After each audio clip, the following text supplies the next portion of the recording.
To the Shadow Minister Julian Leeser. He's speaking in Sydney. Every single occasion, without exception, this government and this Prime Minister has delivered measures that are too little, too late. Instead of taking the measures that are needed to protect Australians proactively, he has always been late to the party. And yet again, with failing to call a Royal Commission, he is desecrating the memory of those people who died Sunday week ago. So to that point of being late to the party, with other Royal Commissions that focus on social issues and think about the ones into disability, child sex offences, these take 3-5 years.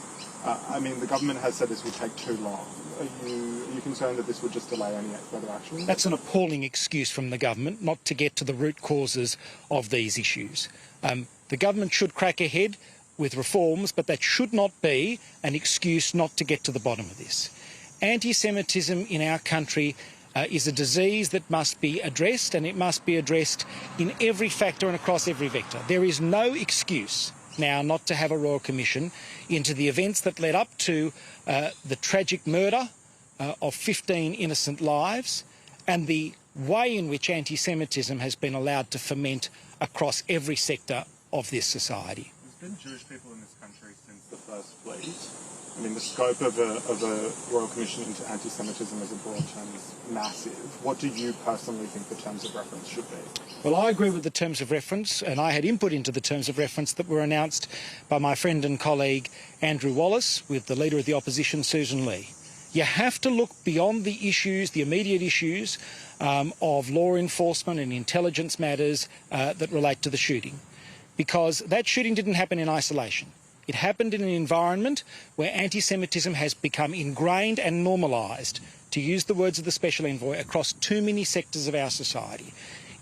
If we do not take action now, if we do not actually look at this deeply and across every vector of our country, then we are desecrating the memory of those who perished. The Dawson family said that the Prime Minister's comparison between the Port Arthur and Lynch siege with what happened in Bondi was appalling. Do you think it is a fair comparison to link those events? I agree with the Dawson family. Those other instances were single-issue tragedies. What we have here is a terrorist attack that has been born of the fact that for 2 years anti-Semitism has been allowed to ferment in this country. I don't want to see Australia allow anti-Semitism to ferment for one more day. The strongest way that the Prime Minister can demonstrate he is serious about dealing with anti-Semitism is to call the Royal Commission that Jewish leaders, that legal leaders, that his own backbenchers, that the Coalition and that now the Dawson family have all called for. The government's addressed this as a method and motivation approach to the way they want to deal with anti-Semitism, and part of the method aspect is gun reform. Now, 78% of Coalition voters support toughening gun laws, 3/4 of Australians broadly support them. The National Party does not. How do you anticipate your party, the Liberal Party, negotiating with your coalition partner on these kind of reforms? Well, we've said we will consider the legislation when we see it, but gun reform cannot be a way of dismissing or failing to deal with the issues of anti-Semitism. The most important issue to deal with is how and why did this person put a gun in their hand in the first place? Because they were fed on a diet of anti-Semitic rhetoric, anti-Semitism that has been allowed to become normalised in our society because of the failure of government to actually dismiss it and to put it back in its box out of hand, which should have happened consistently over the last 2 years, instead of merely mouth words, instead of half measures, instead of being late to the party. You said earlier the Jewish community have been in this country since the First Fleet.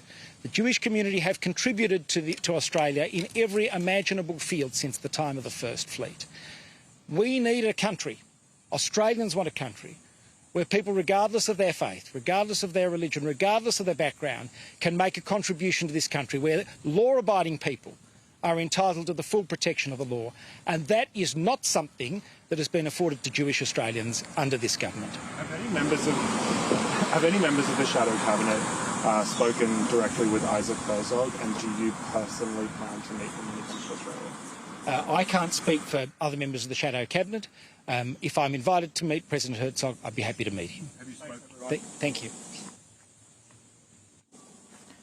That's Julian Leeser there, a member of Susan Lee's shadow cabinet, a shadow minister. You can hear the passion and anger in his voice about the Prime Minister's refusal to bow to calls to hold a federal royal commission. Also citing a statement we saw today from the family of Katrina Dawson. She was one of those killed in the Lindt Cafe siege. A reminder, if you haven't seen that statement, her family has taken exception to the Prime Minister's language yesterday when he cited the lack of royal commission in the wake of the Lindt Cafe siege. Her family saying that they were appalled that the Prime Minister would make that comparison to say that they were avoiding a royal commission into anti-Semitism. So there's still a long way to run on this. The Prime Minister at this stage, though, not contemplating changing his mind.